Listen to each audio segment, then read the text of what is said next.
Oh, there will be some of this sentiment around the league, certainly from fans in Oklahoma City. Paul Pierce with some cheeky words for Kevin Durant as he exits the Thunder on his way to Golden State.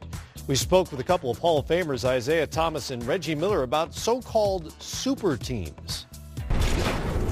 When you're talking about winning championships and you're talking about competing against, the opponent, and I'll take myself back to when we had to compete against the Celtics and try to dethrone the Celtics. You always want to make the opponent weaker so you can therefore dethrone them.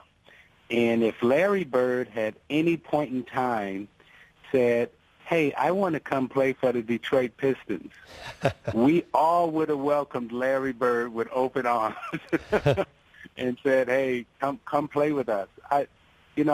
In sports, I believe in dominance. I believe that, when you do have super teams and you do have great players playing with each other, I think it makes the game better and it elevates the league and it forces everyone to dig a little deeper and get a little better. So I refer to those Celtics teams and I look at those Lakers teams. I mean, Matt, when I stood on that podium with the 50 greatest players ever, I was the only one on that podium who didn't have a teammate that was one of the 50 greatest players to ever play the game. So all these, when we talk about great players moving from team to team to play with each other, that's always been the history of our league. However, that hasn't been the narrative of our league. But when you look at that Laker team, when you look at that Celtic team, all those teams were stacked. And I'm sure when Jerry West had a chance to speak to Kevin Durant, he probably pointed out to him that Magic played with Kareem, Worthy, Bob McAdoo, so forth and so on. It's that's how the league is.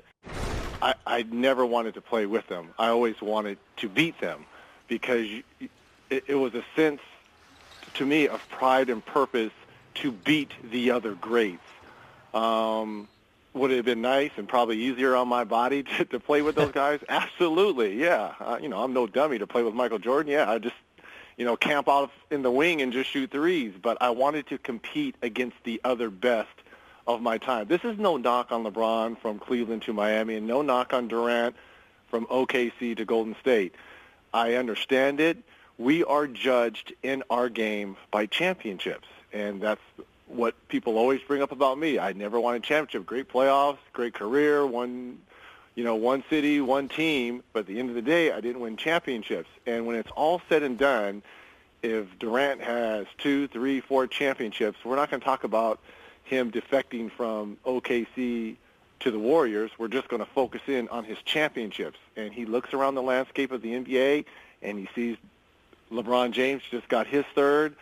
And what I'm really curious about, if the Warriors had won, being up 3-1 and had won the championship, being back-to-back champs, would he have made this decision? I think the Warriors being up 3-1, getting punched in the chin, and losing in 7 games, it made them look very vulnerable. And I think this was the best time and the right time for Durant to join them. I don't think he joins this team if they're back-to-back champions. Here's what Golden State's super team looks like right now, and with months to go before they need to finalize the roster. But it's a pretty good group. 4 All-Stars in the starting lineup, the last 2 MVPs with Curry and Kevin Durant. It's interesting, you hear the opinions on these so-called super teams, and Isaiah's point is well taken. NBA champions throughout history typically have had more than one great player. Right. I guess where some people feel like it's maybe changed or where it rubs them the wrong way is when it happens inorganically in some way. Right. They don't come up together. They don't go through the battles and suddenly they form a team, almost in an AAU sort of sense. Where do you stand on this? Well, I think to win a championship, you have to have players, and you have to have layers of players. When you look at the San Antonio Spurs, you got Manu Ginobili, you got Tim Duncan, you've got Kawhi Leonard, you got Parker. Yeah, that's 4 potential. You can make an argument that they're all-stars. So you need the talent to be there. The problem seems to happen when the player decides that this is where he wants to go. And I'm trying to figure out, why is that a problem? If a GM were to make the move strategically and move the chess pieces and acquire a certain player in a certain way, we say, oh, that's great. The GM is brilliant. Way to go. It's a power shift. But now the players are now moving the pieces and saying, you know what? I'm not going to let you tell me where I have to go. I want to go over here. LeBron says, he gets with the players and figures out a way, look, we're going to all end up in Miami.